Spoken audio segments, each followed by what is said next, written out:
हे राघव जी, मैं आपसे इसलिए वरदान मांग रही हूं कि मैं जानती हूं मेरे स्वामी आपको भगवान मानते हैं।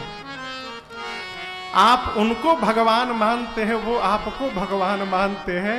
अब मैं जानती हूं यदि आप कह देंगे ना तो वो ना नहीं कहेंगे। आप मुझे वरदान दीजिए प्रभु, अगले जन्म में भी मैं उनकी ही चरणों की दासी बनूं, इसके अलावा मुझे आपसे कुछ नहीं चाहिए। दक्ष का सिर उखड़ गया, बाद में बकरे का सिर लगाकर रखा गया उस पर। दक्ष का शरीर मनुष्य का, सिर बकरे का। अब बोली बदल गई, बकरा जैसे गाल बजाने लगता है, दक्ष गाल बजाने लगे। भगवान शंकर देखे तो उनको हंसी आ गई। बाबा के गण सोचे इस प्रकार का साउंड होने से हमारे बाबा प्रसन्न हो जाते हैं। तब से लेकर आज तक बाबा के भगत उनके सामने गाल बजा बजा कर उनको प्रसन्न करते रहते हैं। तब से परंपरा चल पड़ी।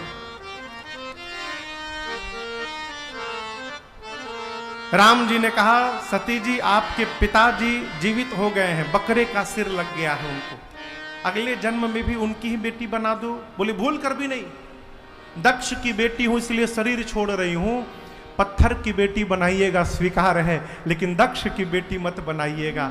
इसी वरदान के कारण सती मैया का अगला जन्म हिमांचल महाराज के घर में पार्वती मैया के रूप में भया है। आइए एक बार भाव और श्रद्धा से बोलिए पार्वती मैया की जय। नारद जी पहुंचे हिमांचल जी के घर में। हिमांचल जी ने पार्वती जी को बुलाकर कहा, तनिक मेरी बेटी की हाथ की रेखा देखिए तो दोष गुण बताइए। नारद जी बोले, आपकी बेटी समस्त सद्गुणों की खान होगी, उमा अंबिका भवानी नाम होगा, इनका सौभाग्य खंड होगा। संसार की स्त्रियां आपके देवी के नाम, बेटी के नाम का स्मरण करके पातिव्रत धर्म का पालन करेंगी, आपकी बेटी की सर्वत्र पूजा होगी। हिमांचल जी बोले, हम दोष पूछे थे। नारद जी बोले, होगा तब न बतावेंगे, इनमें तो नहीं है लेकिन इनके पति में थोड़ा दिखाई दे रहा है, कहिए उनका बतावे, कहिए। नारद जी स्वरूप है, अगुना अमाना मातु पितु हीना, उदासीना सब संशय छीना। अब यहाँ एक निवेदन करूं आपसे माई बाप,